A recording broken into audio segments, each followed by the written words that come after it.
Muy buenas tardes. Muchas gracias por su asistencia, por su puntualidad. La Universidad Nacional Autónoma de México, su Coordinación de Humanidades, el Instituto de Investigaciones Económicas, el Centro Peninsular en Humanidades y Ciencias Sociales, el Programa Universitario de Estudios sobre Asia y África y la Fundación Japón en México les da la más cordial bienvenida al centenario de Yukio Mishima, Literatura, Contemplación y Provocación. Yo soy Vania de la Vega, voy a ser la maestra de ceremonias el día de hoy y vamos a iniciar con el acto inaugural. Nos acompañan en el presidium el día de hoy el doctor Armando Sánchez, director del Instituto de Investigaciones Económicas de nuestra universidad, el señor Toru Ono, director de Fundación Japón en México, la doctora Carolina de Petris, directora del Centro Peninsular en Humanidades y Ciencias Sociales, y la doctora Alicia Girón, directora del Programa Universitario de Estudios sobre Asia, África y Oceanía. Le damos también la más cordial bienvenida a nuestras moderadoras, las directoras del CEPE, la maestra Anil Pérez, y también a nuestra moderadora del segundo panel, Liliana Álvarez, del Instituto de Investigaciones Filológicas. Muy bienvenidas a ellas, a los conferencistas y, por supuesto, nuestros asistentes y colegas también de Fundación Japón México. Vamos entonces a dar inicio con esta ceremonia de inauguración. Tiene la palabra la doctora Alicia Girón.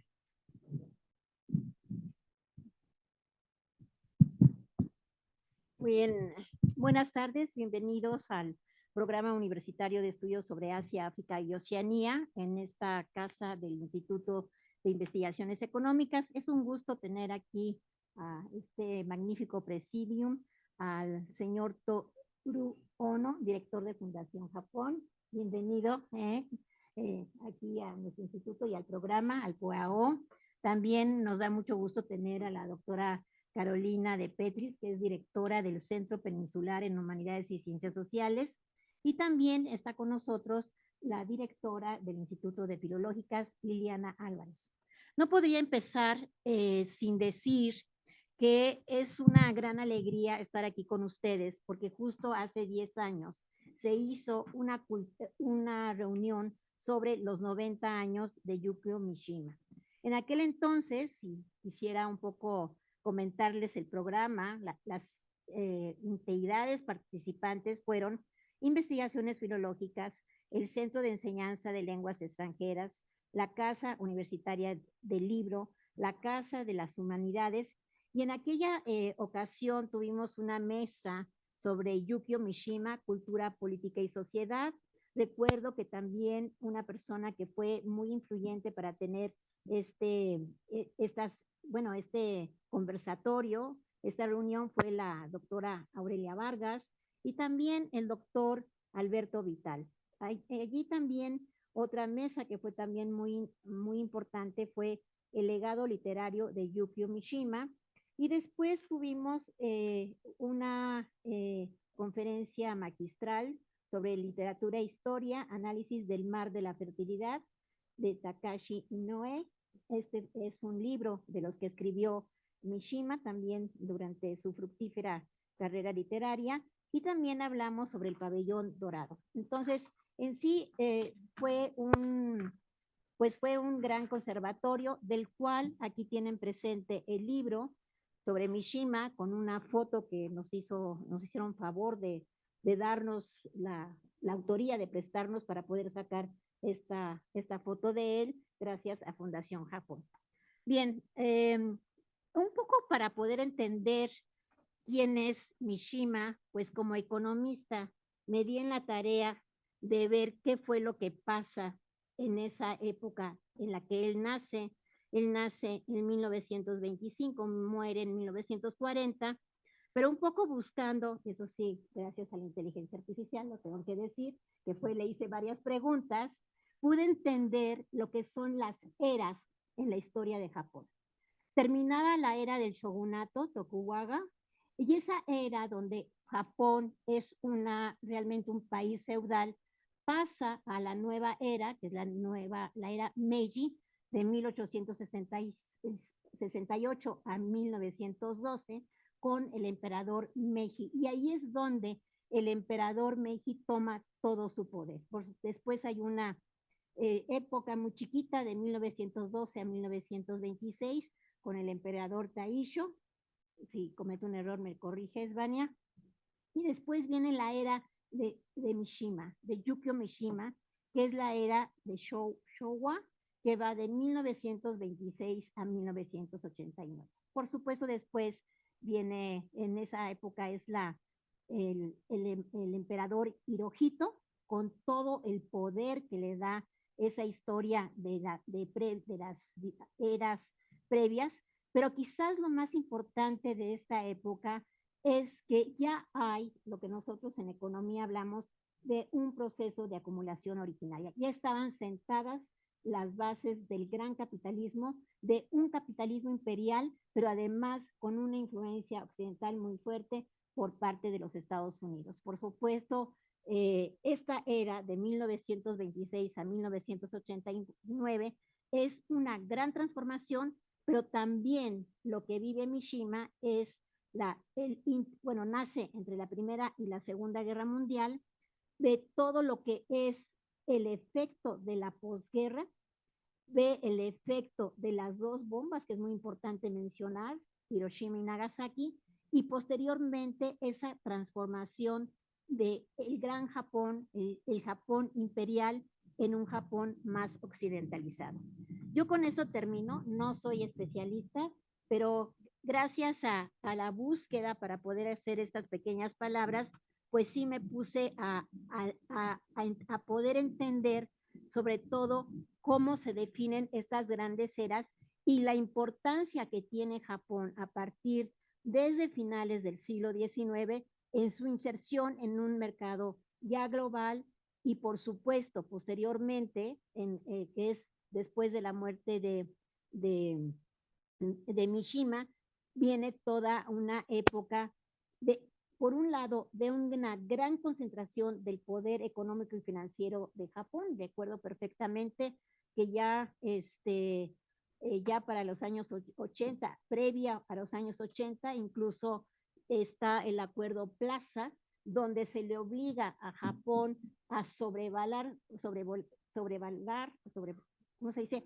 A hacer más el yen, hacerlo mucho más caro frente al dólar, y esto es lo que causa en determinado momento la burbuja inflacionaria en los años 80 y sobre todo empieza el gran periodo de deflación, que esto automáticamente va a influir en la sociedad japonesa en una disminución de la población y en una gran incertidumbre. Bueno, por mí, muchísimas gracias. Aprendí mucho en esta búsqueda que hice y gracias y muchísimas gracias, señor Toru Ono, por acompañarnos aquí en este magnífico evento de a 10 años de los 90 años de Mishima, en su centenario. Muchísimas gracias.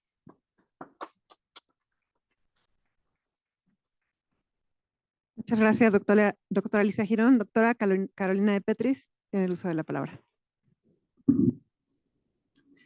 Bueno, muchas gracias, si me escuchan bien.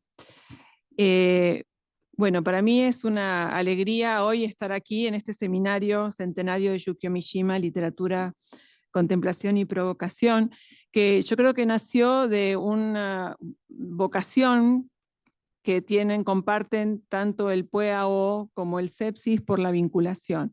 El año pasado recibimos la visita en Sepsis de gente del PUEAO, y en esa conversación, a raíz del libro que tenemos ahí, ¿no? Yukio Mishima y su legado en México, que está coordinado por Baña de la Vega Llota y Ricardo Cornejo, pues bueno, empezamos a hablar de Mishima, ¿no?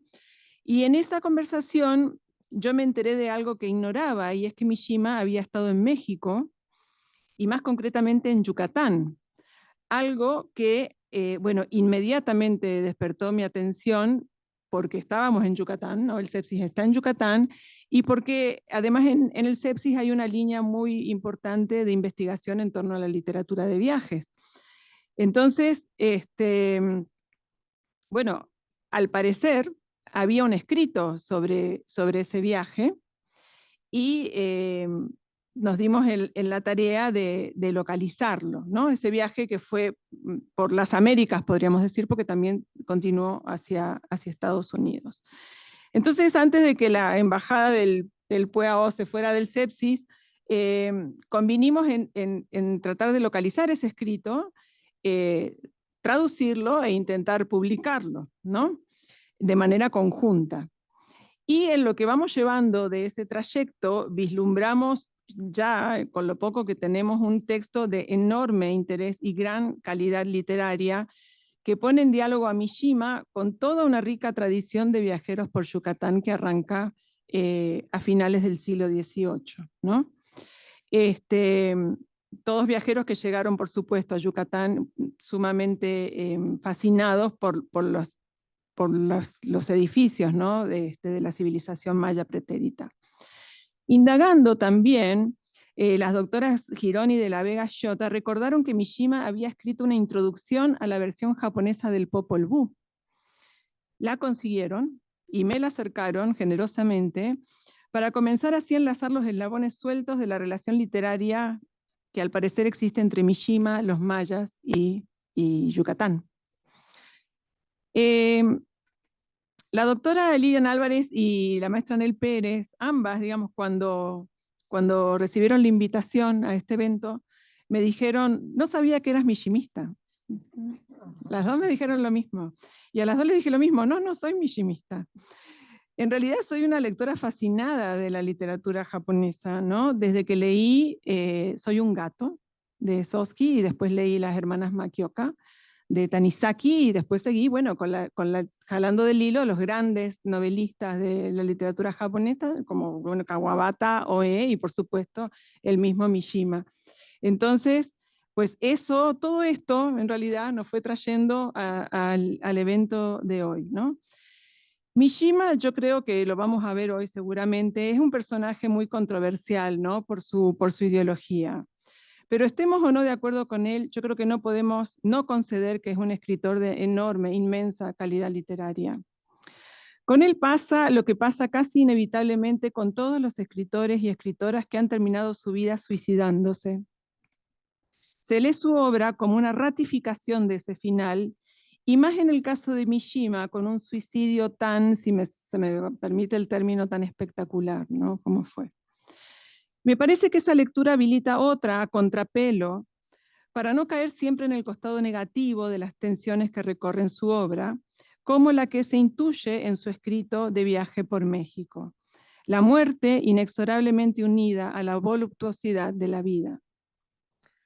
Voy a terminar, esto es muy breve, para dar paso realmente a lo importante, que es escuchar los diálogos que vamos a tener en los paneles, pero antes quiero agradecerles enormemente la presencia, por supuesto, bueno, la invitación y a la doctora Girón de que hiciéramos esto juntas, al director de la Fundación Japón Toru Onu, a la directora del Instituto de Investigaciones Filológicas, la doctora Álvarez, y a la directora del CEPE, la maestra Pérez, y por supuesto al doctor Sánchez Vargas y a su instituto por recibirnos hoy y acoger este evento.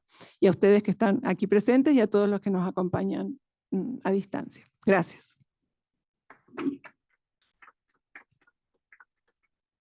Muchas gracias, doctora. Tiene el uso de la palabra, señor Toru Ono.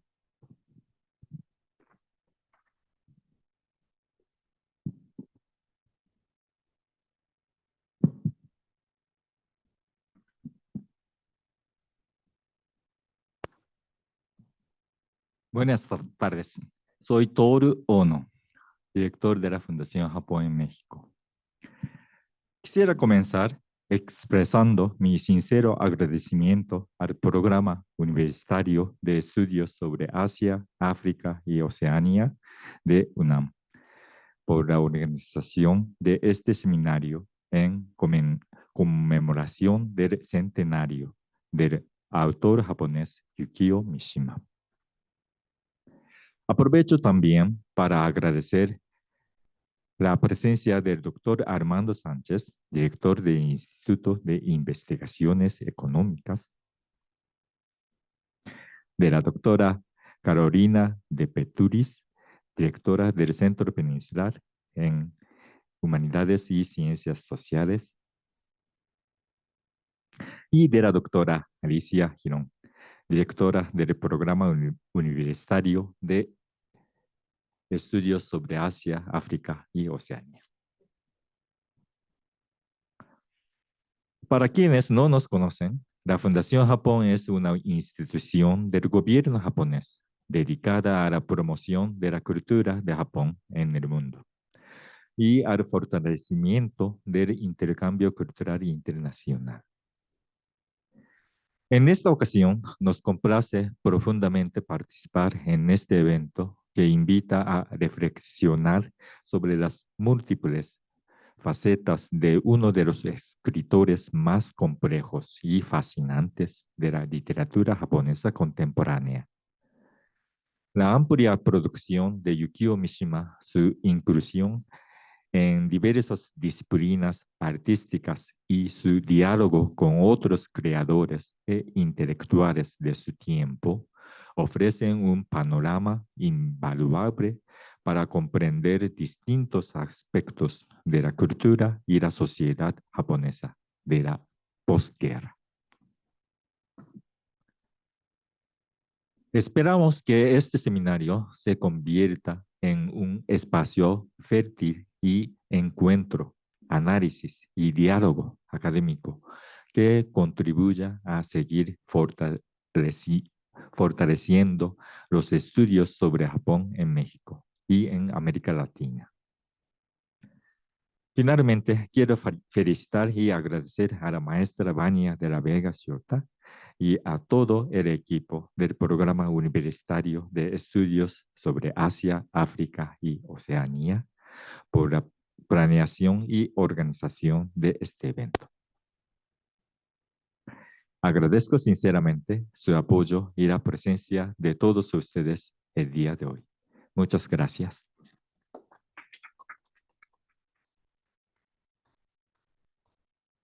Muchas gracias por sus palabras, señor Ono. Tiene ahora el uso de la palabra el doctor Armando Sánchez.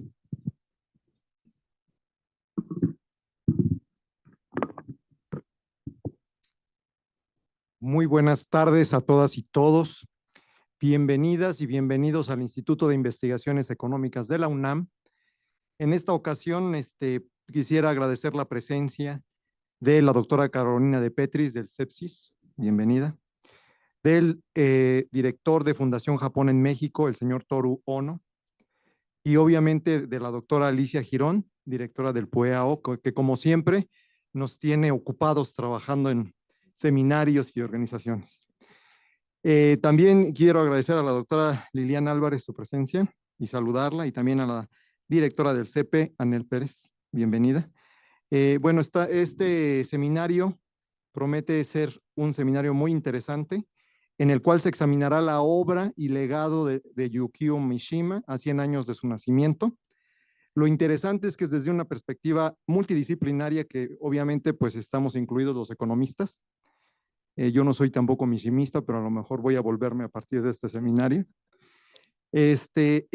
Sabemos que este seminario va a ser muy interesante, va a convocar a especialistas en literatura japonesa, estudios culturales y análisis comparativos, cuyas trayectorias ofrecerán herramientas teórico-metodológicas para interpretar la compleja narrativa de Yukio Mishima. Algo muy relevante es que desde los estudios de género se analizan las construcciones de la masculinidad que atraviesa la obra del señor Mishima. Y esto muy interesante, sobre todo en el contexto actual. Me parece entonces que este seminario va a ser muy interesante y va a arrojar conocimiento y discusión sobre temas de importancia, no solo para la universidad, sino también de importancia nacional. Y pues a mí no me queda más que desearles muy buenos trabajos, y con seguridad será un seminario espléndido. Bueno, pues con esto pasaríamos a la inauguración, si les parece. Nos podemos poner de pie.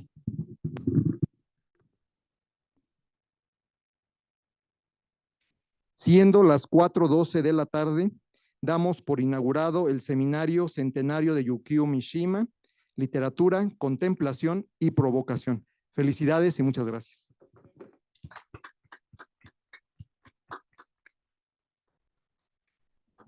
Gracias, doctor Armando Sánchez, gracias a nuestras autoridades. Les pedimos, por favor, a quienes nos acompañan, permanezcan en sus lugares, ya se pueden sentar. Vamos a hacer un muy rápido cambio de presidium. Agradecemos también a las personas que nos acompañan por medio del YouTube del Instituto de Investigaciones Económicas y el Facebook del Programa Universitario de Estudios sobre Asia, África y Oceanía. En un momento continuamos con la programación. Gracias. Buenas tardes. Me da muchísimo gusto estar en un instituto que no conocía, me encanta. Gracias a quienes están con nosotros de manera personal y a quienes nos están siguiendo por redes. Me toca presentar el primer panel. Quiero desde luego agradecer no solo a las personas que están aquí, sino a cada una de las personas que han organizado, mishimistas y no mishimistas, a cada una de las personas que han participado y por supuesto agradecer la invitación. Quiero decir que me emocionó muchísimo cuando Alicia me habló para invitarme a este evento, porque yo leí a Yukio Mishima cuando tenía como 22, 23 años, me quedé absolutamente fascinada y horrorizada, quiero decirlo, ¿no? No lo volví a leer nunca, sin embargo, justamente fue la puerta para otras literaturas japonesas como Kawabata, a quien leímos muchísimo en los años 80. Y bueno, me parece fundamental este seminario centenario de Yukio Mishima, Literatura, Contemplación y Provocación, en donde vamos a repasar algunos temas, releer, reflexionar, repensar el legado de uno de los autores, diría yo, más intensos, más provocadores, más contradictorios y deslumbrantes, sin duda, también del siglo XX. También uno de los que más me impresionó más a leer y que impactó a toda esta generación. Él se empezó a leer en México después del 70, en el 74 fue la primera vez que se tradujo al español, por eso fue en España.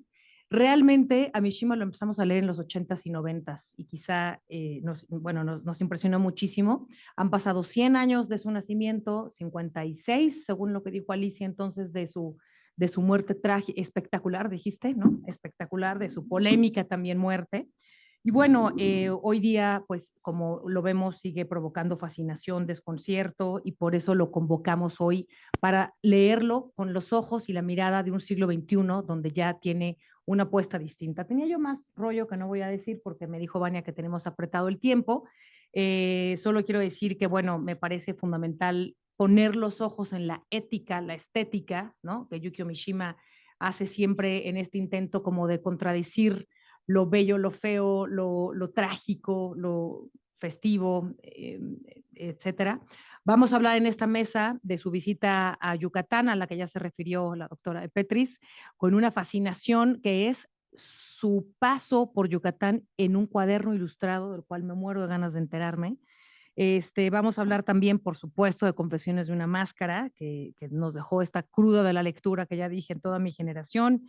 Vamos a ver también qué quiere decir leer hoy desde nuestra lengua y desde México, qué quiere decir esto, de leer a Mishima y conmemorar aquí su nacimiento, que al mismo tiempo es también su muerte.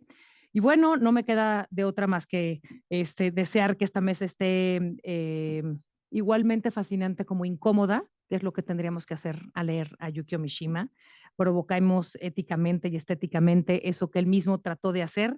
Así que de nuevo, gracias, y voy a pasar entonces a presentar la primera de las participaciones de esta tarde, que se llama Yukio Mishima y el contexto de la posguerra de Japón. Ya nos introdujo un poquito Alicia en el fin del shogunato. Voy a leerles un poco la participación de quién es Vania de la Vega, que además es coordinadora de este seminario, seminario. Vania de la Vega Shiota es maestra en Ciencias para el Desarrollo Económico y la Cooperación Internacional por la Universidad de Hiroshima. Es licenciada en Relaciones Internacionales por la UNAM y desde 2017 se desempeña como secretaria académica del PUEAO. Es profesora de la asignatura en la Facultad de Ciencias Políticas y Sociales desde 2009. Coordina desde 2015 el diplomado de estudios sobre Asia, que les recomiendo muchísimo. Y bueno, ha tenido muchísimas actividades académicas dedicadas al estudio de Japón, específicamente en las relaciones bilaterales de México con Japón y la literatura japonesa contemporánea, escrita por mujeres en particular.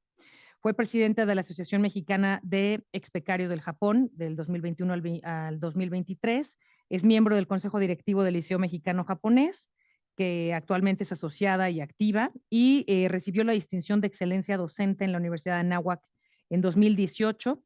Ha sido becaria e invitada del gobierno de Japón a través de MEXT y el Ministerio de Asuntos Exteriores. Tienes la palabra, querida Vania.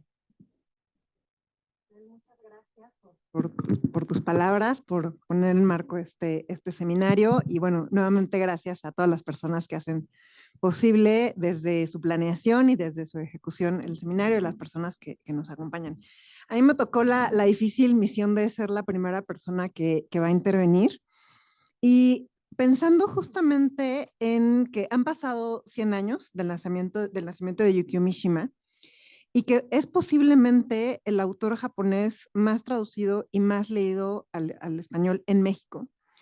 Nos dimos a la tarea de juntar a una serie de académicos dentro y fuera de la UNAM. Debo mencionar que muchos, bueno, más o menos la mitad de nuestros participantes el día de hoy se van a conectar desde Japón.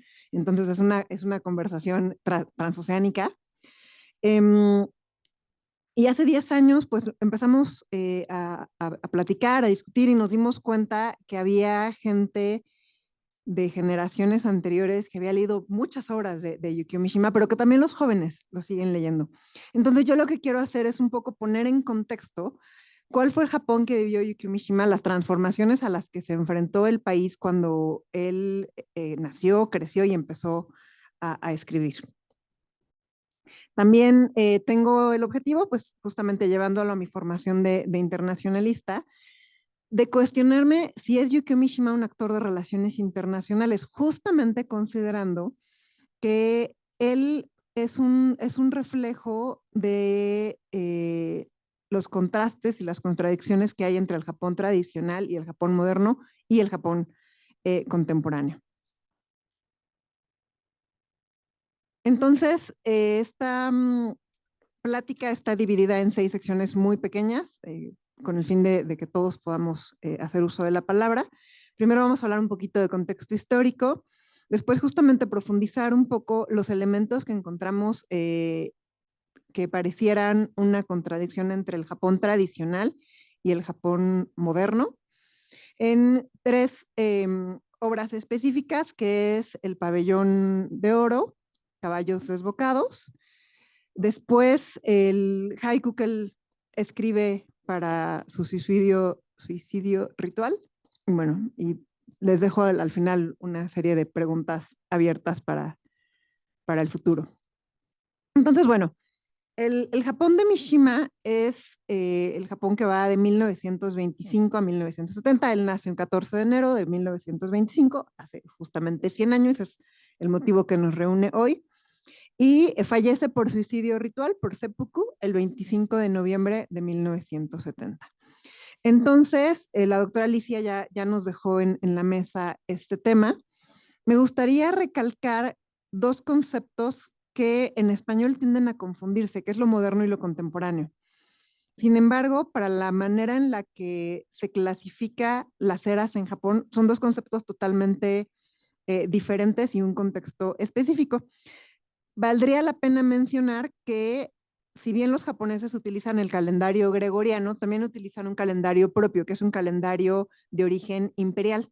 De manera que cada que cambia el emperador, que hasta el anterior pues básicamente cambiaba cada vez que el emperador fallecía, era una era nueva y empezábamos con año 1, ¿no?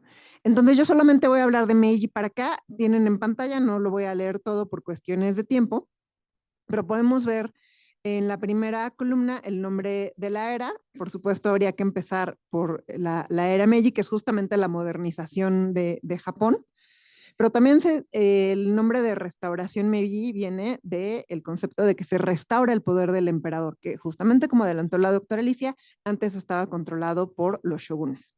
Es con el emperador Meiji o el emperador Mutsuhito, y es de 1868 a 1912. Después hay un muy breve, una era muy pequeña, la democracia Taisho, de 1912 a 1926, lo cual quiere decir que Yukio Mishima nace en los últimos meses, el último mes de la era Taisho. Y después empieza una era muy importante para comprender la historia contemporánea japonesa, que es la era Showa, con el emperador, posiblemente el más famoso, el emperador japonés más famoso de los últimos tiempos, el emperador Hirohito, que sube al poder en 1926 y fallece en 1989. Entonces, bueno, como pueden ver, no solamente es una era larguísima, sino que es una era que vive un montón de transformaciones en Japón y en el mundo. Más adelante vamos a ver algunos de los hechos que marcaron la producción literaria de Yukio Mishima. En 1989, aunque bueno, ya no estaba Mishima, sube al poder el emperador Akihito. Él es el primero al que se le permite abdicar al poder en la era moderna, y finalmente el emperador actual es el emperador Naruhito. Nos encontramos en la era Reiwa. Entonces, Kindai habla de la etapa de lo moderno, de la modernización. Entonces, la modernización japonesa va a empezar en Meiji. Meiji da por finalizado una era donde Japón había estado aislado, cerrado en muchos de sus frentes comerciales, políticos, y más bien construyendo una identidad nacional sólida. Esa es la modernización. No es difícil comprenderla porque también nosotros en esos mismos años estábamos en un proceso de modernización en el Porfiriato, ¿no? Y después la era contemporánea, o Gendai, es más bien justamente durante Showa, a partir de 1945, donde con acontecimientos muy precisos inicia una modernización, se refuerza el proceso de modernización, sobre todo liderado por las fuerzas de ocupación en Japón. Entonces, el contexto nacional e internacional en el que vivió Yukio Mishima, él nace cuando existe la oportunidad del militarismo japonés y va a la escuela a recibir una educación sumamente nacionalista, con un nacionalismo enfocado en la expansión japonesa. Expansión que va a terminar con la Guerra del Pacífico y sobre todo el 15 de agosto de 1945, donde hay un discurso del emperador donde, entre otras cosas, renuncia a la divinidad del trono del crisantemo. Años más tarde se promulga la Constitución. En el artículo 9 constitucional se declara que Japón renuncia a su derecho a la beligerancia, lo que lo hace un país pacifista. Después inicia la ocupación por parte de las fuerzas aliadas en Japón. En 1950 hay un hecho aparentemente irrelevante para la política internacional, pero para la obra literaria de Yukio Mishima es determinante, que es un incendio en el Pabellón de Oro que se encuentra en la ciudad de Kioto. Posteriormente, podemos identificar en términos de política internacional que Japón ya es definitivamente un aliado de Estados Unidos frente al avance del comunismo. Basta con identificar a Japón en un mapa, pues tiene fronteras con China y con la entonces URSS. Y finalmente, 2 años antes del suicidio de Yukio Mishima, Japón se convierte por primera vez en la segunda economía del mundo, cuando rebasa en términos de Producto Interno Bruto a Alemania. Entonces, estos fueron algunos de los hechos que podemos asumir que definieron la expresión literaria de Yukio Mishima. Y entonces, dentro de lo polémico que puede llegar a ser su vida y también su muerte, se habla del conflicto que hay entre la tradición y la modernización, ¿no? Se habla, por ejemplo, si empezamos de atrás para adelante, de cómo su suicidio es un suicidio ritual, es un seppuku, en un Japón que ya no se practicaba, ¿no? O sea, realmente los mishimistas dicen que la obra más perfecta de Yukio Mishima fue su misma vida, fue su personaje, ¿no? Vale la pena recordar que su nombre no era Yukio Mishima, ¿no? Que él crea un personaje para su nombre un seudónimo. Entonces, a lo largo de su obra vamos a ver muchas alusiones al emperador, al Tenno, como un símbolo divino de unidad nacional, característica que ya había perdido. Si bien seguía siendo un símbolo de la identidad nacional japonesa, pues ya había perdido la divinidad, ¿no? Luego, él identificaba la modernidad como una pérdida de pureza espiritual. Veía cómo los cambios, sobre todo a partir de 1945, habían desgastado lo que era la pureza espiritual de Japón. Otra de las cosas que se pueden identificar en la obra de Mishima es el concepto de mono no aware, qué es la belleza de lo efímero, ¿no? O valorar a las cosas y poder contemplar su belleza, justamente porque no son permanentes, ¿no? Es la impermanencia. Y también él pensaba que la muerte representa entonces un sacrificio que recupera la unidad de la nación. Y finalmente veía el cuerpo, y específicamente su cuerpo, como un acto sumamente político y estético. Aquí si recorremos un poco, sobre todo su infancia, vamos a ver que era un niño pues más bien delgado, no apto para pertenecer ni a la milicia ni posteriormente a las fuerzas de autodefensa, y él se dedica entonces a construir también su propio cuerpo, ¿no? Entonces, estas manifestaciones las vamos a ver a lo largo de toda su obra, pero yo quiero hablar específicamente de tres.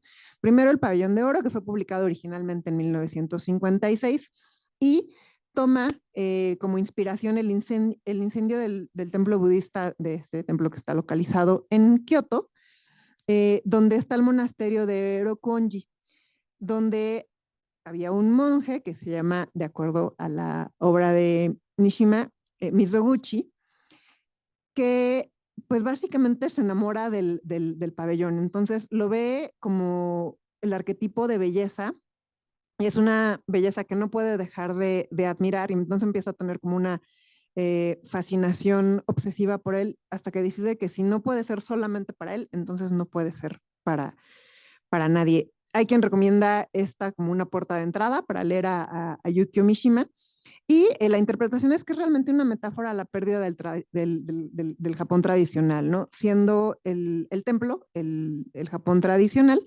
y el monje esta ruptura que existe para el tiempo de posguerra.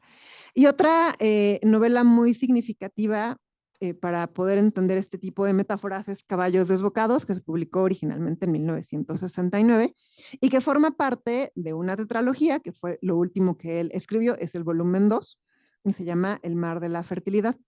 Entonces, aquí varios de los personajes van a ser samuráis, y ellos lo que hacen es llevar a cabo una serie de acciones violentas porque le querían devolver el poder al emperador, que es básicamente parte de los manifiestos que él tiene, y la manera en la que expresa que pues el emperador debía de volver a ser una fuerza divina. Y está ubicada temporalmente en la crisis mundial de la década de 1930. Entonces aquí podemos identificar un rechazo a la subordinación política. Y finalmente, pues está el haiku, que es que forma parte del suicidio ritual, que sucedió el 25 de noviembre de 1970, una vez que él había entregado el último de los libros de la tetralogía. Entonces, pues se sabe, ¿no? Él llegó a las fuerzas de autodefensa japonesas con la sociedad del escudo,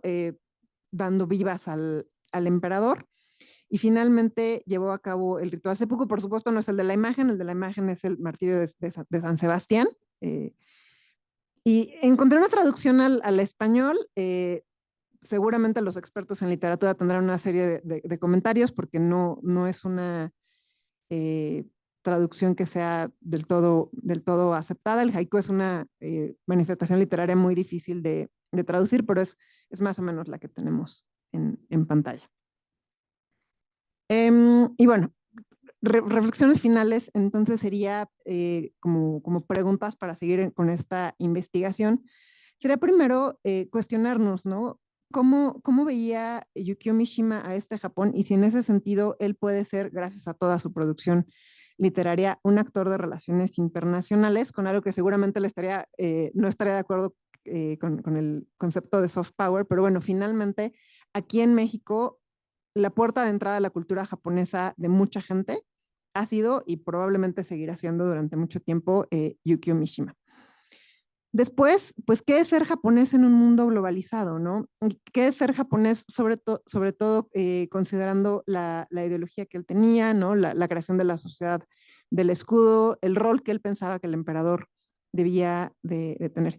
Y finalmente, posiblemente una de las preguntas que permea a lo largo de toda su obra es saber si existe un espacio para la reconciliación entre el Japón tradicional y una modernidad occidentalizada, y que además llega de una manera forzada, ¿no? O sea, tanto para la restauración Meiji cómo, pues obviamente en la derrota, no fue una decisión que tomara el gobierno de Japón, no fue una decisión que mucho menos tomara la sociedad japonesa. En ambos casos, tanto con Matthew Perry como con Douglas MacArthur, bueno, la decisión recayó básicamente por medio de Estados Unidos. Yo de momento aquí lo dejo. Muchísimas gracias.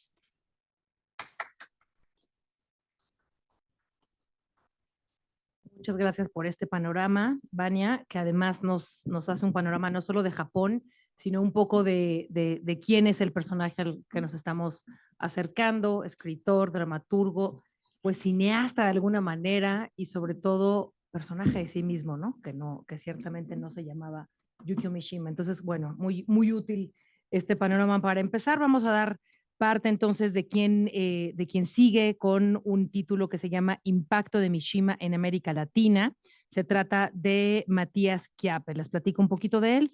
Matías Chiappe, quien va a estar de manera virtual, es profesor investigador en el Centro de Estudios de Asia y África del Colegio de México. Recibió su doctorado en Comunicación Internacional en la Universidad de Waseda, en Tokio, con una tesis titulada Primitive, Primeval and Peripheral, Images of Latin America and Japanese Literature, en el cual teorizó sobre los modos en el que fue interpretada la cultura latinoamericana en Japón durante el siglo XX. Ha dictado clases de literatura japonesa y de traducción de la misma en distintas universidades de Japón, México y Argentina. Posee una maestría en estudios de Asia y África con especialidad en Japón por el Colegio de México y realizó sus estudios de grado en la Universidad de Buenos Aires, siendo licenciado y profesor en letras. Tradujo a Hawigara Sakutaro, Gato Azul, en Editorial Noctámbula en 2021, y a Sakaguchi Ango, Estudios de Asia y África 2020, y a Soshihara Sachiko, seguro lo estoy diciendo todo mal, una disculpa por mi japonés. Y bueno, también es editor asociado de la revista bilingüe Tokyo Poetry Journal. Matías, bienvenido y tienes la palabra. Bueno, muchas gracias. Primero que nada a todos en la UNAM por invitarme, por organizar este evento, a todos en el PUEAO, en el CEPSIS, en el IEC, bueno, a mis colegas de la mesa, a mis colegas del próximo panel, la verdad que muchísimas gracias por estar aquí. Creo que es realmente muy interesante que podamos dialogar de un escritor que tiene sumamente poliédrico y con muchísimas facetas y nada mejor para hacerlo que tener justamente muchísimas miradas y muchísimos especialistas que puedan ofrecer cada uno una mirada distinta. También me siento muy contento de que haya un interés muy particular en la recepción que tuvo Mishima en América Latina y también en su viaje por América Latina. Porque esto es algo que yo trabajé, como tú dijiste recién, muy bien en mi tesis, en mi tesis doctoral, y creo que puede ser un tema que nos vincule mucho más directamente, ¿verdad?, con la literatura japonesa, que es cómo los escritores japoneses vieron, viajaron, conocieron América Latina. Yo trabajé específicamente el viaje de Mishima a Brasil en 1951 y 52, pero bueno, me alegra muchísimo compartir la mesa con Inoue Sensei, que se dedicó específicamente al viaje de Mishima por México, así que creo que va a ser un diálogo muy interesante. Yo hoy, bueno, no sabía bien, ¿no?, qué es lo que podría ofrecer, ya que justamente es un escritor con tantas facetas posibles y que está tan trabajado. Entonces quise hacer una pequeña revisión de las traducciones de Mishima al español y específicamente de las ediciones y dentro de las ediciones de las tapas de los textos de Mishima, porque creo que todo eso, las traducciones, las ediciones y las tapas, nos hablan muchísimo de cómo se recibió y percibió a Mishima, cómo se leyó a Mishima en América Latina y en el mundo hispanohablante. Así que si me permiten, voy a compartir mi presentación, que es muy breve, pero tiene bastantes imágenes. Así que compartiré ahora esta presentación. No, perdón. Bien. Ay, perdón. Entonces, el impacto de Mishima en América Latina. Yo quisiera verlo, como les decía, a través de sus traducciones y ediciones. Esta es posiblemente la primera traducción que conocemos de Mishima al español, La mujer del abanico, una traducción de el original Kindai no Gakushu, o una colección de obras de teatro no de Mishima. La traducción es de 1959, pero el texto original, esta colección en japonés, es de 1956. Fue traducida al inglés primero por Donald King y luego por Kazuya Sakai, que fue el primer profesor de literatura japonesa del Centro de Estudios Asia y África donde yo trabajo. Yo soy el cuarto de esa generación. Y Sakai fue el primero que tradujo muchísimos autores japoneses, incluida esta obra, esta compilación de teatro de Mishima. La Mujer del Abanico es una de las 6 obras y ahí tienen las demás, ¿no? Las demás 5 obras incluidas en esta compilación, esta edición. Fíjense que hay muchas particularidades en esta tapa. Quisiera que retengan la imagen, ¿no? Esta tapa es claramente una imagen que pertenece a un Japón tradicional. Uno podría ver esta imagen y sentirse inmediatamente transportado a Japón. Es una máscara japonesa. Tenemos especificaciones en el subtítulo que nos dicen, ¿no? Esto es teatro no moderno. Tenemos el nombre del autor. No tenemos el nombre del traductor, lo cual podemos hablar luego. Y bueno, ya tenemos aquí una primera imagen de lo que recibía la gente cuando obtenía esta primera edición, ¿no? de Yukio Mishima en sus manos. Hay una segunda edición. Esta fue hecha, como ya les digo, en México por Kazuya Sakai, que era un profesor y traductor de literatura japonesa argentino. Y tenemos una edición muy similar a este texto, que incluye estas mismas obras de teatro, que además incluye la traducción, que más bien que reemplaza la traducción del estudio preliminar de Kazuya Sakai por la introducción de Donald King, de la traducción original al inglés. Esta segunda traducción, esta segunda versión de estas obras de teatro no de Mishima, están publicadas en España y ya muestran un desplazamiento, ¿verdad? Casi como una imposición de la academia o de las traducciones al español por reemplazar o por desplazar a el traductor, digamos en este caso latinoamericano, que había hecho tanto la traducción como el estudio preliminar. Esta va a ser como la postura que yo voy a tomar a lo largo de esta presentación. Como la academia, las traducciones españolas van a tener una particularidad muy distinta a las latinoamericanas. Pero bueno, en todo caso, para empezar, fue un argentino viviendo en México y siendo profesor en el Colegio de México que tradujo por primera vez a Mishima y que tradujo el teatro de Mishima, que esto no es menor. Mishima es considerado hoy en día un novelista, cuando en realidad la primera traducción que nosotros tuvimos fue de obras de teatro no, un género absolutamente tradicional de Japón que no existe, ¿no? En otros lugares del mundo. Entonces retengamos un poquito la imagen, ¿no? Una máscara japonesa, eh, y pasemos ahora a una edición siguiente, muy, muy cercana, de 1963, una traducción, perdón, muy cercana de 1963 del texto original que ya mencionó Vania, Kinkakuji-o, El Pabellón de Oro. Esta traducción es de Juan Marcé, un novelista español, y está publicada en España, a diferencia de la anterior que estaba publicada en el colegio, perdón, en Argentina, ¿no? Esta traducción está basada en la traducción de Ivan Morris al inglés y también fue seguida por otras traducciones. Perdón, tuve algunos errores de tipeo allí, ¿no? Seguida de otras traducciones que también estaban basadas al inglés, ¿no? Como Sed de Amor, Nieve de Primavera, Caballos Desbocados, las últimas de las dos, que son las dos primeras obras de la tetralogía de Mishima. Y aquí tenemos otras características de las primeras traducciones de Mishima, que son, primero que un novelista, o de la traducción de literatura japonesa al español en general, primero que un novelista tome la pluma, ¿no? del traductor, como si ser novelista fuera suficiente para ser traductor, lo cual es debatible también, ¿no? Justamente hay muchos novelistas que así lo creen. Em, pero, pero bueno, aquí tenemos una segunda mirada, ¿no? sobre lo que es la traducción. Y tenemos también esta idea de utilizar las fuentes o las traducciones al inglés para luego traducirlas al español, ¿no?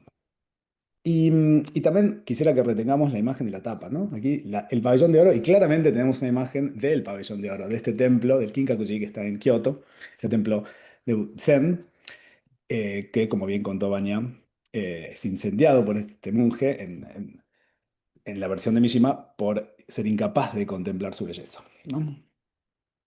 Interesantemente aquí también, esta novela hay algo que muchas personas no saben y es que presenta una faceta de Mishima como periodista. Mishima entrevistó al monje que incendió este templo en los 50 y le hizo, bueno, hizo una serie de, una investigación, digamos, casi periodística para escribir esta novela. Entonces, el origen de Mishima en español, tenemos esta traducción de obras de teatro y tenemos también la traducción de esta novela que incluso capaz muchos hoy no sabrían que en realidad tiene un trasfondo cuasi periodístico, ¿no? Además, Baña mencionó la poesía de Mishima ¿no? También Mishima escribió muchísimos ensayos. Es decir, Mishima es muchísimas cosas antes que un novelista. Es un cuentista también. Y sin embargo lo tenemos hoy como un escritor de novelas, casi que exclusivamente. Esa es una gran imagen que se tiene de Mishima, ¿no? Como un escritor de novelas.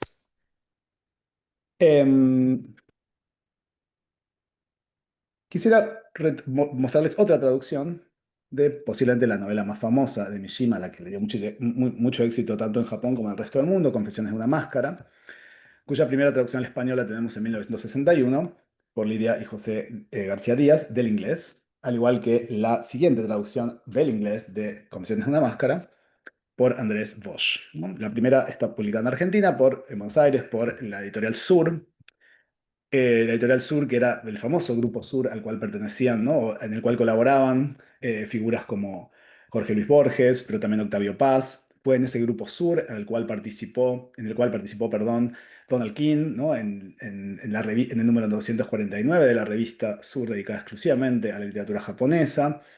Es decir, fue realmente un grupo que se dedicó por introducir la literatura japonesa siguiendo a Donald King y a los académicos, a Ivan Morris, a los académicos norteamericanos. Es decir, es gracias al Grupo Sur, y de hecho, si vemos aquí también la primera edición, como les decía, Kazuya Sakai también era partícipe frecuente del Grupo Sur, porque también tenía muchos vínculos con el arte. Bien, y aquí tenemos una primera edición de esta novela Confesiones de una máscara, Kamen no Kokuhaku, que no dice mucho, ¿no? Esta etapa. No dice mucho esta etapa. La primera, la de 1962. Sin embargo, la segunda, 1949 es la fecha de publicación del original. La segunda, ya tenemos una mirada sumamente japonizada, ¿no? De lo que es esta novela. Tenemos dos figuras, dos rostros que son claramente asiáticos. Tenemos, ¿no? También una explicación de lo que es la novela. Un adolescente japonés, cito, descubre sus inclinaciones homosexuales, uno de los mejores y más lúcidos análisis psicológicos sobre el tema. Una etapa sumamente explícita, ¿no? De lo que está, y no solo explícita, sino que está tomando una postura respecto a lo que está diciendo, ¿no? Luego lo podemos debatir también, pero quería contraponer estas dos tapas porque son muy claras respecto a qué es lo que está haciendo cada una. La primera nos ofrece muy poco respecto a lo que es la novela, presupone capaz que nosotros conocemos quién es Yukio Mishima o que deberíamos interesarnos o que podríamos interesarnos. La segunda nos está ofreciendo mucha información, quizá demasiada, eh, o al lector, ¿no? Está diciéndole casi que todo y mucho más. Si les interesa este tema de las tapas, y sobre todo la forma en que considera la siguiente autora que voy a mencionar, pero yo también, que esta segunda tapa orientaliza, japoniza, exotiza a Mishima, les recomiendo este artículo. No podía ser más nipón, imagen del otro en las traducciones al español de Confesiones de una máscara de Mishima, que bueno, analiza de Alba Serra Vilella, perdón, de la Universidad Autónoma de Barcelona. Creo que ella hace muy bien este análisis, aunque con algunas cosas no concuerdo, sí es muy interesante el análisis que ella hace de las tapas y de cómo, bueno, las diferentes tapas que se fueron haciendo, a través de las cuales se fue difundiendo la obra de Mishima en la literatura en español, pero también en otras, supongo, exotizaron, japonizaron. Matías, tienes 3 Sí, minutos. sí, lo sé, estoy contando. Exotizaron, japonizaron y, bueno, determinaron cuál era la mirada que estábamos ofreciendo, o que se difundió de Mishima. Les traje otras imágenes. Fíjense, esta es muy clara, ¿no? La diferencia. La novela original, La corrupción de un ángel, que es la última de la tetralogía, publicada póstumamente, del amor de Mishima. La primera es claramente japonista, ¿no? Claramente, tenemos el monte Fuji, ¿no? Una imagen sumamente japónica, o de Japón, mientras que la segunda edición ofrece, ¿no? Una imagen mucho más ambigua. Es la de 2012, ¿no? 1985-2012. Y aquí les dejo otras imágenes de otras tapas para que ustedes vean también, ¿no? Cómo cómo fue transformándose la publicación de Mishima y por ende la imagen que se hacía de él a través de las tapas de los libros. En El color prohibido, por ejemplo, también tenemos una imagen sumamente japonesa, ¿no? Lo mismo en música. Y estas dos las de arriba demuestran que esto se mantiene todavía hoy en día, 2012, no es tanto tiempo el que ha sucedido, ¿no? Porque uno podría decir, bueno, se japonizaba a Mishima o a otros autores antes, pero se sigue haciendo, ¿no? Esto es de hace una década atrás. En cambio, las tapas de abajo, como la de Los Años Verdes, en realidad nos ofrecen, por ejemplo, una imagen de Tokio, de un Tokio antiguo, del periodo Showa, por ejemplo, o no tan antiguo. O también tenemos este caso, últimamente se han traducido dos novelas de Mishima que son de ciencia ficción, ¿no? Una de ellas es Una vida en venta, que trata de un hombre que pone su vida en venta justamente y que, ahí está, baña, ahí está mi reloj. Así que queda un minutito más, les pido.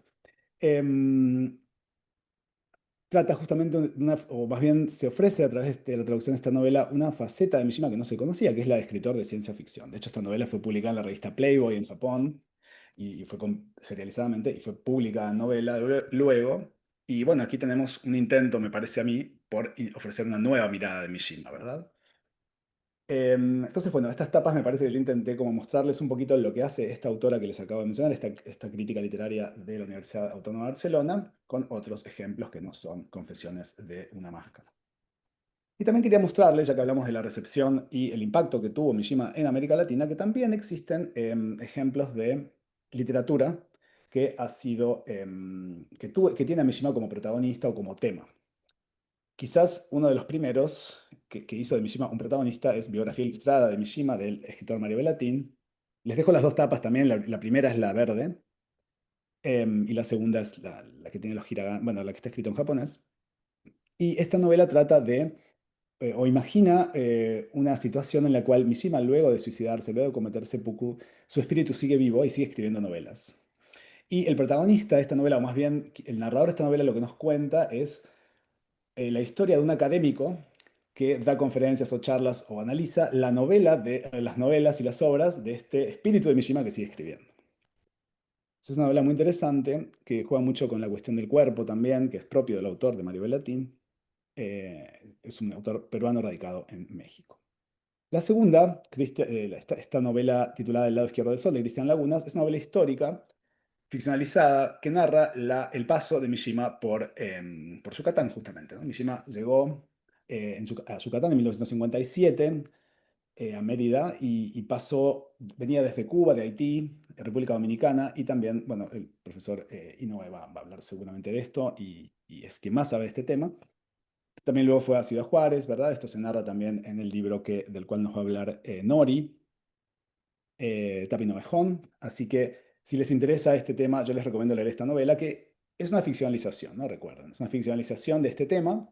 No es necesariamente precisa en cuanto a datos, pero sí es un caso ejemplar de novela que utiliza a Mishima como protagonista. Y además, entre estas dos hay un salto interesante, porque una es una especie de ficción de uso de Mishima de modo casi que transgresor, rupturista, vanguardista, y la otra es una novela histórica. La otra, perdón, es una novela histórica que intenta reconstruir ese vínculo que existe entre México y Mishima. Y a mí esto no me parece menor, porque lo que está planteándose aquí es un interés de los lectores mexicanos o latinoamericanos por ver básicamente lo que yo investigué, ¿no? ¿Por qué los escritores japoneses o qué es lo que les interesó a los escritores japoneses de América Latina? Y eso a la vez descentra la construcción de conocimiento, ¿no? Ya no es Mishima con su vínculo con Occidente. Es Mishima con su vínculo con Occidente, pero ese Occidente está fragmentado. Uno es Europa y el otro es Latinoamérica. Entonces esto me parece sumamente interesante, ¿no? Que como escritores, como lectores y como críticos estemos mirando, y este seminario es prueba de eso, a la relación que Mishima tuvo con América Latina, ¿no? Yo les dije, yo investigué el caso de Brasil, el profesor Inoue lo hizo el caso de México y bueno, podemos hacerlo de otros casos también. Bien, creo que ya me pasé el tiempo. Yo quería presentarles esta mirada de las tapas de Mishima, porque me parece interesante también cómo se construye la imagen de la literatura japonesa a través de las tapas, a través de las ediciones. Como dice el escritor y editor Roberto Calasso, la edición es también un género literario. Al editar estamos construyendo, ¿no? Una idea de literatura. Y cuando leemos literatura japonesa, a veces leemos lo que los editores nos están ofreciendo, ¿no? Y hay buenos editores y hay otros que exotizan muchísimo Japón. Bien, con esto cierro. Les agradezco muchísimo su tiempo, su atención y por supuesto después estoy abierto a preguntas y a comentarios.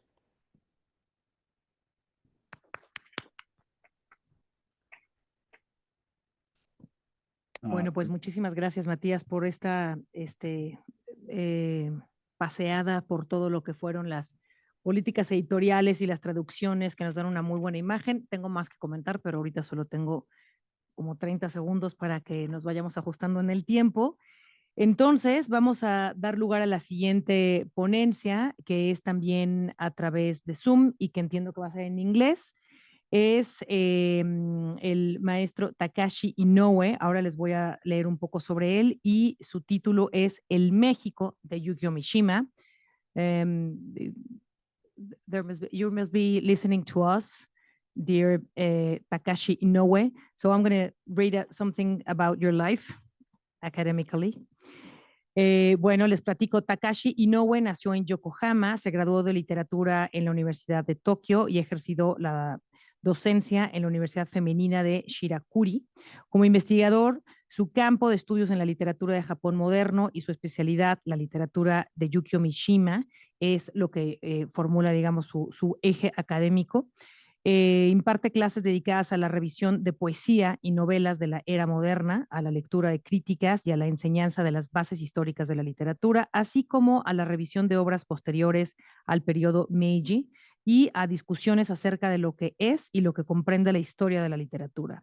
Sus contribuciones y materiales de investigación son justamente Yukio Mishima, La nada de la luz y la oscuridad, leyendo la obra póstuma de Yukio Mishima, Un mar de fertilidad, publicados por la editorial Kobunsha, así como En busca del otro Japón, releer a Yukio Mishima, Mishima en el mar de la fertilidad y El mundo de Yukio Mishima, una compilación de Suseisha, entre otros.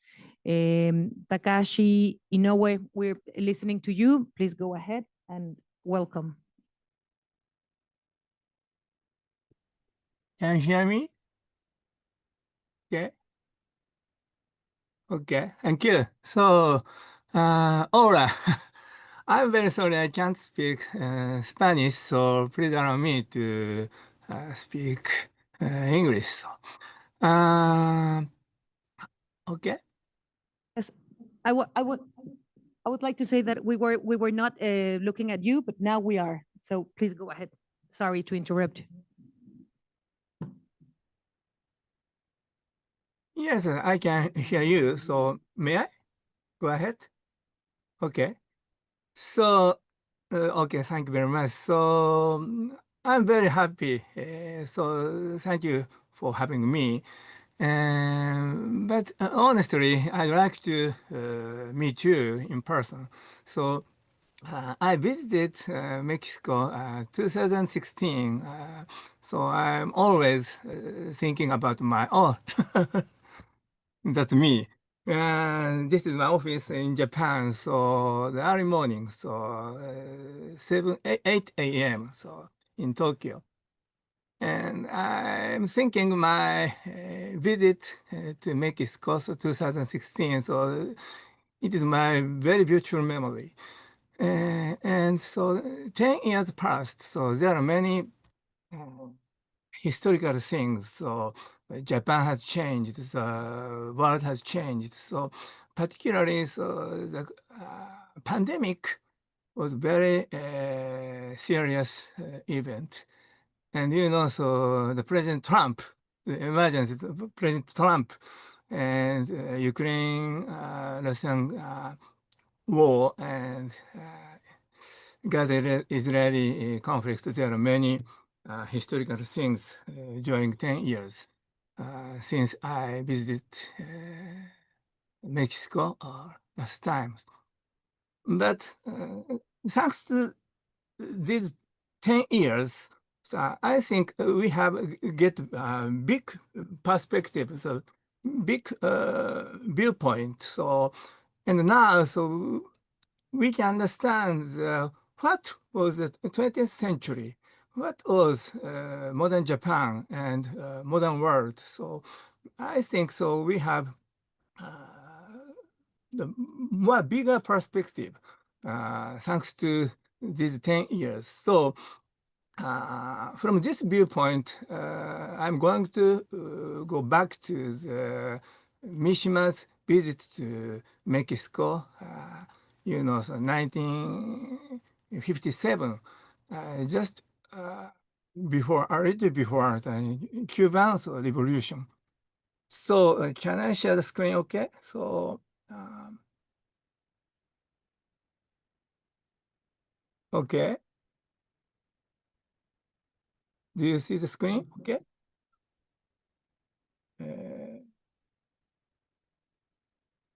Give me a moment. Okay. So yeah, this is Mishima. So he was 32 years old. So and so he very enjoys his visit to Mexico. So yes, so this is a timetable. So he visited Mexico 1957. And so today, I'd like to pick up three important his works. So the Golden Pavilion and Kyoko's House. I think this novel is very important. And this is his last tetralogy, The Sea of Fraternity. So I'd like to pick up three novels, and I'm going to investigate the meaning of his visit to Mexico. Okay. The first, The Golden Pavilion. So it was published 1956. And this is the first version published by Knopf's Publishing House. And I think so. So this novel was based on the actual incident. The young monk set fire the King Kakuji, and so it was very violent madness. But when this novel was published in Japan, so 昭和31年 okay, so sorry, 1956, so it is the beginning of the Japan's very rapid economic growth. So most Japanese began to enjoy their life, and so the recovery from the devastating defeat in World War II. So in this sense, so this novel has two contradictory elements. So on one hand, so the content of the story was very violent. But on the other hand, so this story was very popular in the New Japan peaceful period. So these two elements was very contradictory. And so I'd like to focus on to the Kyoko's house. Kyoko's house. This novel, the central theme is nihilism. Nihilism. So, so there are four main characters in this story, and they are suffering from very nihilistic society situation. Most Japanese at that time began to enjoy their new life, but as for these four main characters, they were very suffering from their nihilism. So we can find the same contradictions. So the economic growth is very growing up, and Japan was recovering from the devastating defeat. But this novel was very nihilistic.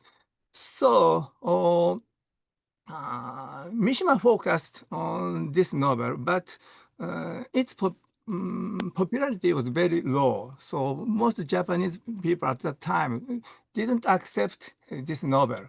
because they were very energetic and enjoying their life and working hard and hard to get money more and more. So they didn't understand the Mishima's nihilistic theme. So, yeah, but the Kyoku's has the main theme is Mishima tried to depict the very negative, nihilistic theme of the post-war world, post-war Japan. So, and so there is very interesting thing. So, Kyoku's house was not translated in English language, but so this novel was translated in Russia in 2023. So perhaps some Russian people understand the core theme of this novel. It is very interesting point. And next, I'd like to focus to the Steve Fatality, Mishima's last tetralogy. And so, so the 4 volumes, Spring Snow, Runaway Horses, very right-wing, far-right novel. So it is very popular in this time, so in Europe, and I I have a chance to read the paper, which is talking about the relationship between Mishima and Steve Bannon, or Trumpians. So it is a very interesting paper published in the United States, and so. The Temple of the Dawn, and the last his novel, The Decay of the Angel. And this 4 volumes is a story of reincarnation. The protagonist die, and the next protagonist born. So the reincarnation link. So the beginning of this novel depicts the memorial service, very nihilistic memorial service for the Russian-Japan war. Yeah, this is a picture. So Mishima depicts this scene, Manchuria scene. So very, how can I say, very nihilistic scene. And this is the beginning of the Spring Snow. And finally, we are very surprised to read the end of this novel. So the reincarnation story was denied, and the fictional world was broken into the deep nihilism. And so the last scene was the garden of the temple, and everything was lost, memory lost, so everything was lost, the very nihilistic ending. So this is his last tetralogy. But I'd like to say there are many very similar scene is depicted in the Kyoko's house, in the Russian version. So, yeah, so this is Mount Fuji and a very big forest. And yes, here. So, and one of the main characters of the Kyoko's house is a painter, and he visited to this area and tried to sketch, make a paint, but he lost sight, and everything has gone away, and nothingness. So in Kyoko's house, this scene was very important, very nihilistic. And so, then this scene, in my opinion, this scene anticipates the 21st century's historical scene, for example, like this. So, in my opinion, the same meaning. So, and so in Japan, so we had the nuclear accident to 2011. So it is the same, in my opinion, it's the same nihilistic scene of modern Japan. And I can say the modern world. So, but so I'd like to change the message of Mishima in the positive way. And so Mishima's experience of Mexico played a very important role in this context. Yeah, so Mishima visited Mexico so 2052.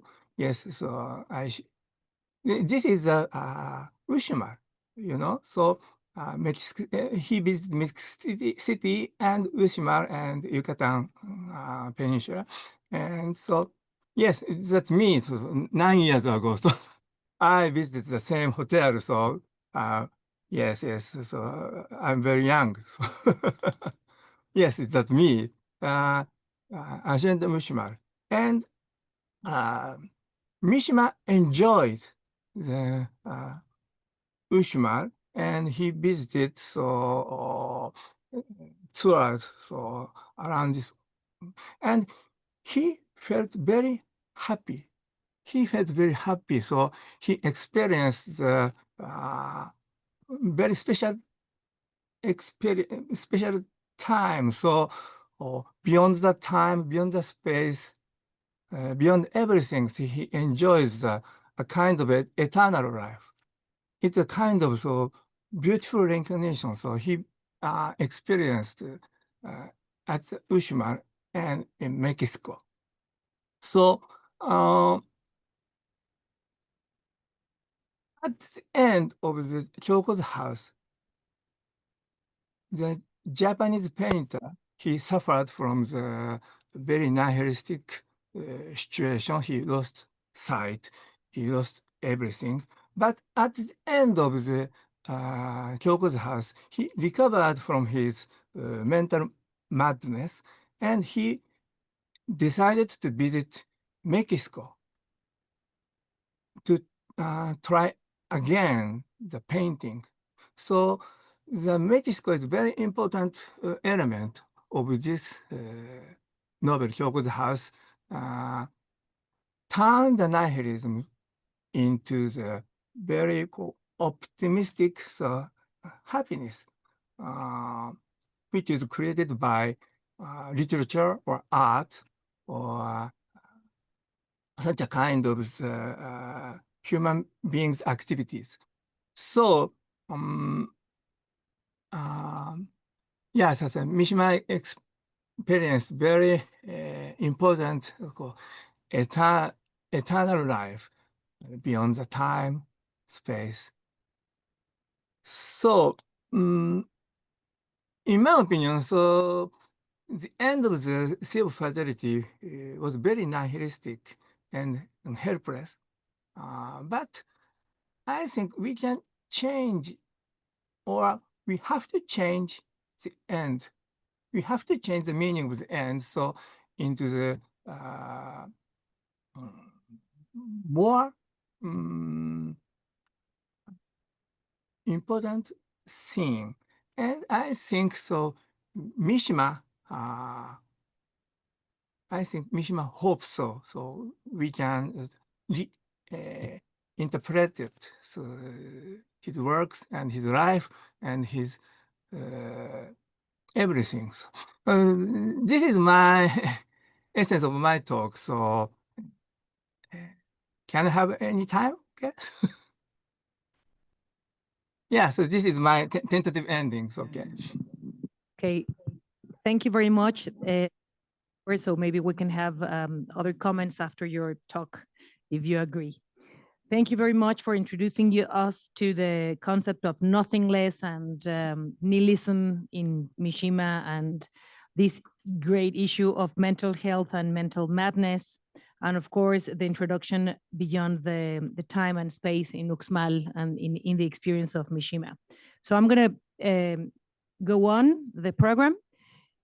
Continuamos entonces con la siguiente ponencia que trata o se titula El cuaderno ilustrado de viaje, México y Sengo, una reconsideración sobre la muerte de Mishima, a cargo de Norisa Arai, de quien voy a leer la hoja de vida brevemente.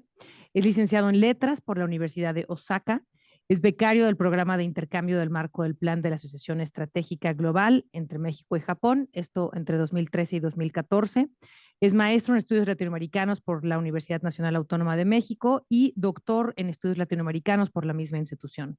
Paralelamente a su formación académica, tiene una amplia experiencia como traductor japonés-español, tanto en los sectores público como privado, y actualmente es becario postdoctoral en el PUEA, UNAM, desarrollando investigaciones sobre el proceso histórico y la actualidad del desmantelamiento y transformación del ámbito rural en Asia Oriental.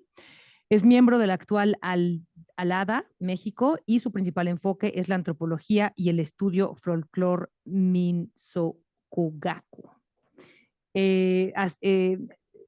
Norisa va a estar en Zoom también. Bienvenido, y te pediríamos y agradeceríamos que estuviéramos atentos al tiempo porque no te puedo enseñar las tarjetitas desde acá. Ok, Gracias. muchísimas gracias. ¿Sí me escuchan? Sí, perfecto. Entonces, sin más preámbulo, muchas gracias, doctora Pérez, por la presentación.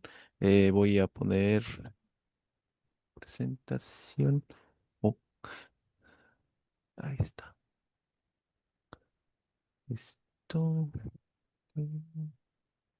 ¿Ya ven la presentación? Sí. Ok. Y entonces, muchísimas gracias nuevamente por la presencia de todos ustedes, también la invitación y la organización de todo este evento. Por el tiempo, pues me gustaría ir muy rápidamente a esa parte del preámbulo, pero es un honor poder compartir esta mesa con el doctor Inoue, sobre todo. La verdad es una enorme presión para mí que después del doctor Inoue tengo que hablar sobre el tema que ya es, pues, cierta parte ya expuesto él, ¿no? Pero trataré de partir de algunos puntos mencionados y hoy me gustaría abordar sobre los problemas que se enfrentaba el Japón de la posguerra, Sengo quiere decir posguerra, y el enigma del suicidio de Mishima, a menudo considerado, ¿no?, como el mayor misterio del Japón de esta etapa de la posguerra. Lo intento hacer principalmente a través del prisma de dos obras que ya ha tocado doctor Inoue, el cuaderno ilustrado de viaje y la casa de Kyoko, al tiempo que haré referencia también a la importancia de México como escenario dentro de la obra de Mishima. Entonces creo que hará mucha resonancia con lo que ya ha mencionado doctor Inoue.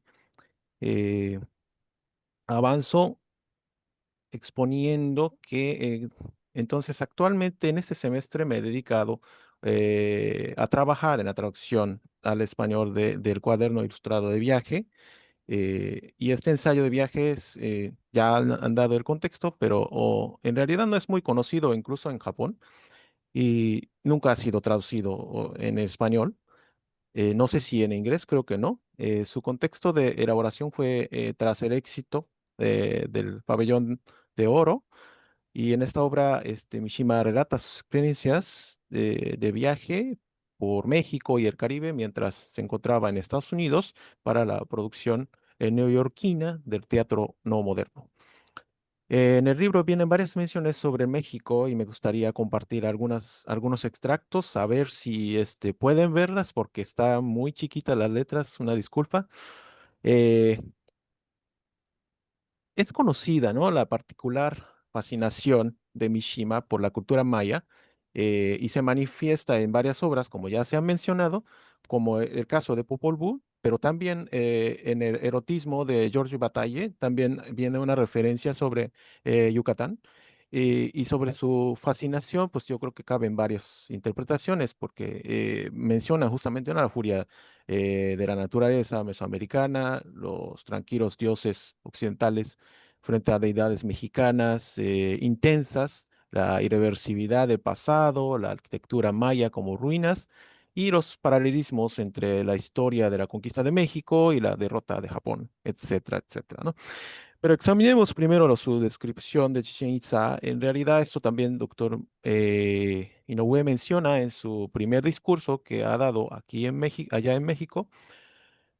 En cuanto a Chichén Itzá, encontramos, ¿no?, referencias directamente a la muerte y el sacrificio. Desde el prefacio, pues podemos ver que es un comienzo muy típicamente mishimiano, mishimista, como dirían ustedes, que presenta simultáneamente dos conceptos opuestos, aparentemente contradictorios. Y yo creo que eso hace como una relación muy íntima con la perspectiva incluso de Taro Okamoto, que de la misma época, más o menos, y que vino a México a pintar también, ¿no?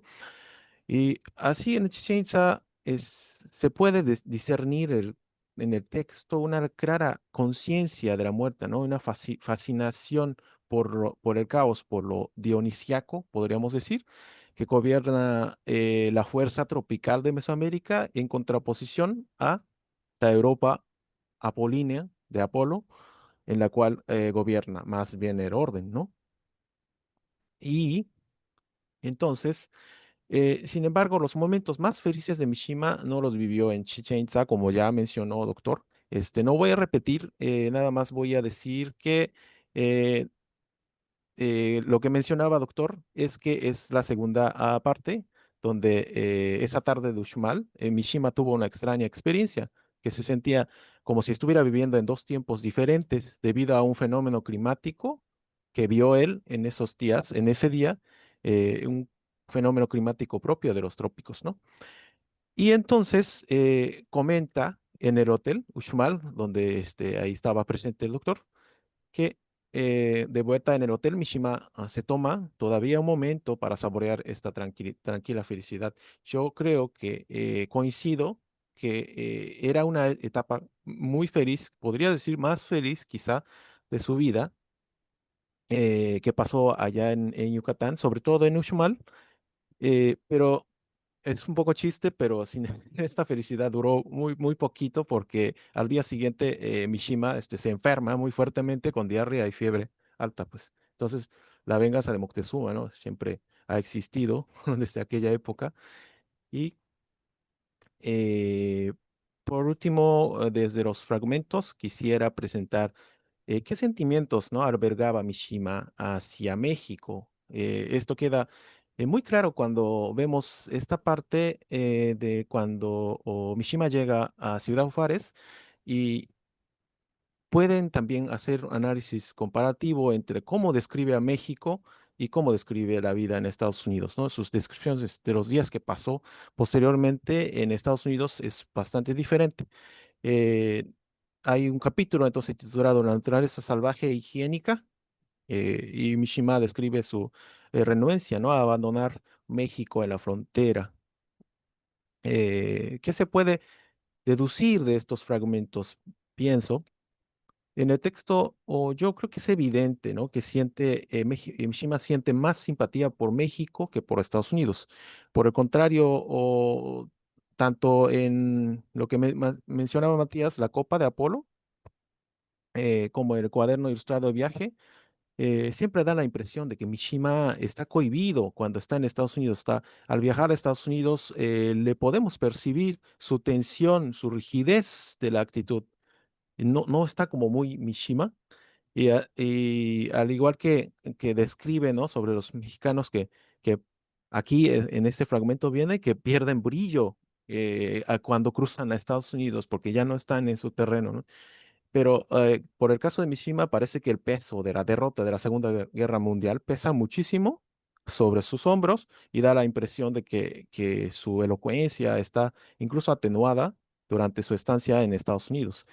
Pues la prueba de esto se puede ver en la Copa de Apolo también. En el momento en el que abandona Estados Unidos para ir a Brasil, Mishima de repente revive ¿no? En el Río de Janeiro, mientras ve una obra de teatro con los niños, se ríe y muestra una sonrisa inocente e infantil porque por fin se relaja, ¿no? Y entonces, ahora bien, me gustaría reconsiderar, entonces, ¿qué ideas se pueden obtener al leer los ensayos de Mishima de estos viajes que revelan sus sentimientos más sinceros durante sus viajes al extranjero, como es el caso de la Copa de Apolo y el cuaderno ilustrado de viaje? Bien, posteriormente, entonces, esto nos ayuda a leer La Casa de Kyoko, como mencionaba el doctor Inoue, escrita por Mishima el año siguiente de su viaje a México. Y pues me doy cuenta, ¿no? Leyendo a esta obra, que existe una clara continuidad entre sus ensayos y sus novelas. Esta novela entonces describe el ascenso, la caída de los cuatro jóvenes que tienen personalidades que, como mencionaba, del nihilismo, pero que reflejan vívidamente los aspectos del propio Mishima.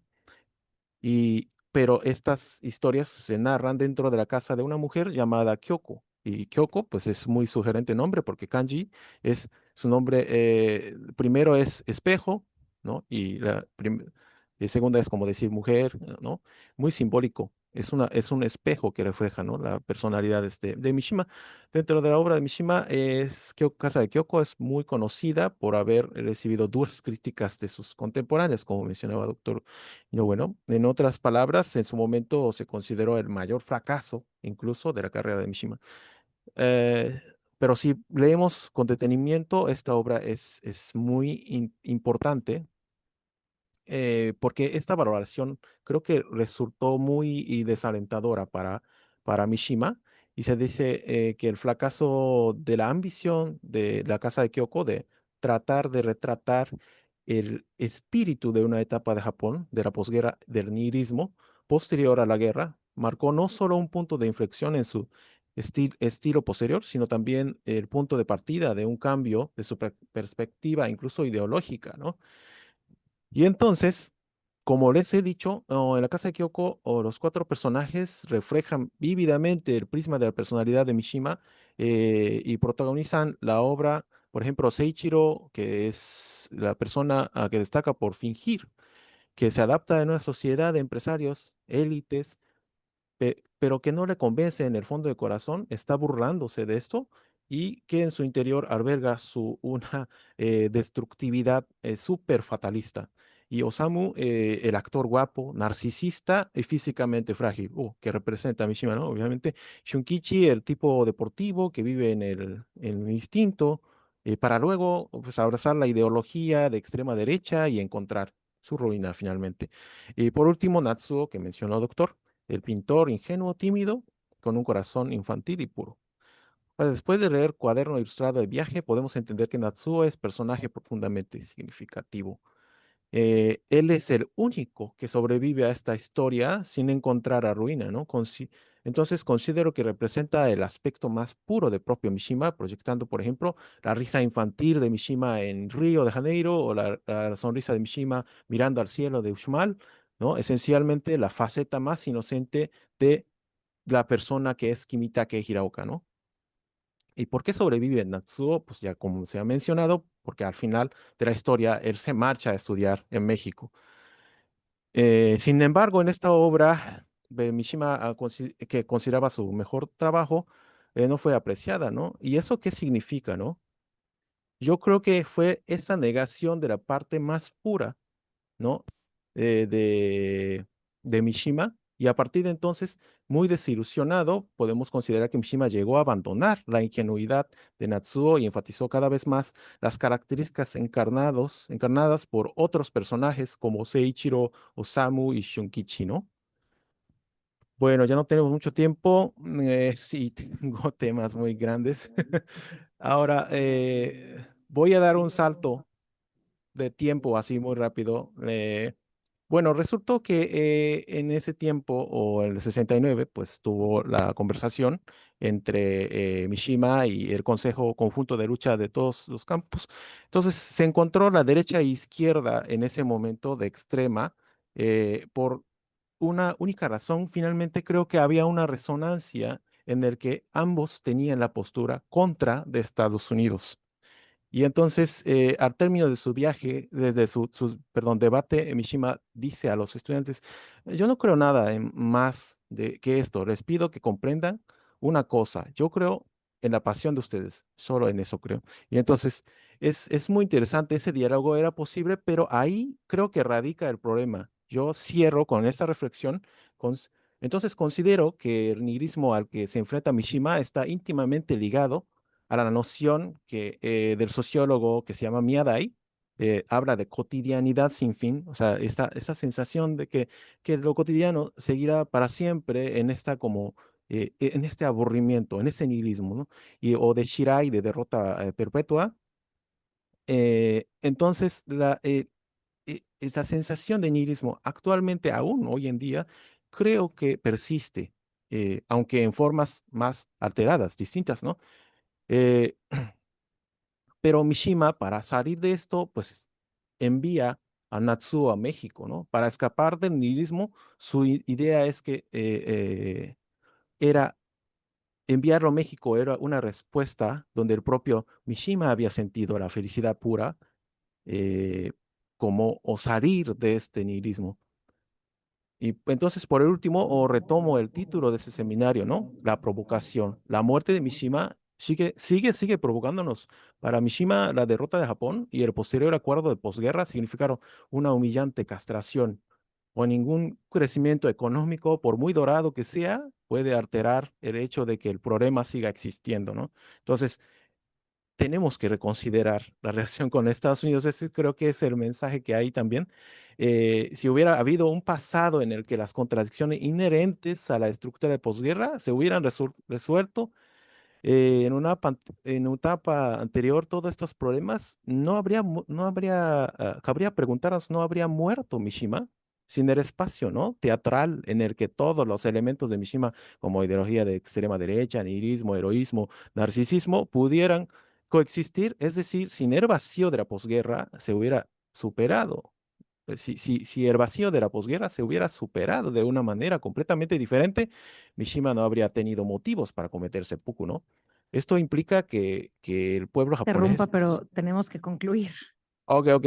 Esto es ya la conclusión. Entonces, esto implica que si el pueblo japonés hubiera afrontado la derrota con una actitud responsable, Mishima nunca habría tenido un lugar heroico donde morir.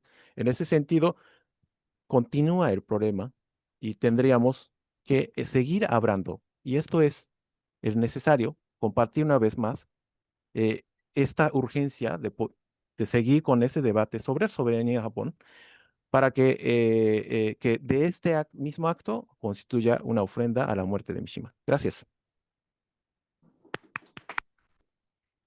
Muchas gracias a todos los ponentes y la ponente.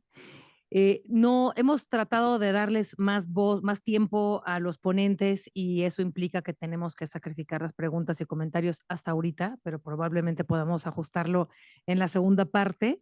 Ya no tengo mucho tiempo de hacer comentarios como moderadora, solo Lilian, un minutito para decir que, bueno, creo que ahora hicimos una especie de Zoom, ¿no? Desde Vania, que nos hizo una especie de compendio del Japón en la época de la vida de Mishima, luego nos fuimos a no solo las tapas, sino las traducciones y la opción como lectores que teníamos para acercarnos a la obra de Mishima con Matías Chiappe.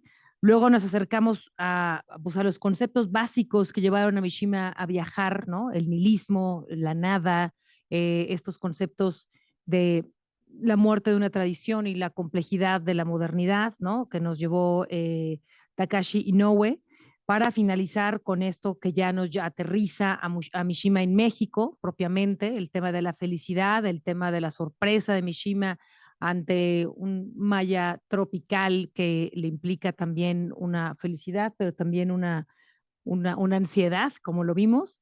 Y bueno, esta pequeña reflexión que se asoma hacia el tema de la muerte. Vamos a dar continuidad entonces a la siguiente mesa que va a moderar la doctora Liliana Álvarez y que se titula Construcciones Identitarias de Género, uno de los puntos más controvertidos en la obra de Mishima, sin duda, y el debate literario justamente alrededor de la obra de Mishima con 4 participaciones más que Lilian Álvarez va a presentar. Así que bueno, por mi parte les agradezco mucho la atención, no solo a los ponentes, sino a quienes han presenciado y atendido esta primera mesa. Vania, muchas gracias otra vez por la invitación. Y bueno, no me da tiempo más de comentarios. Estamos robándole ya a la segunda mesa su tiempo. Pero bueno, me parece fascinante y felicito otra vez al PUEAO por conmemorar un autor tan interesante y tan frustrante también, ¿no? Como Yukio Mishima. Es increíble que en el siglo XXI siga haciendo y provocando lo que provoca. Así que muchas gracias. Por mi parte ha sido todo y le doy entonces la palabra a Liliana Álvarez.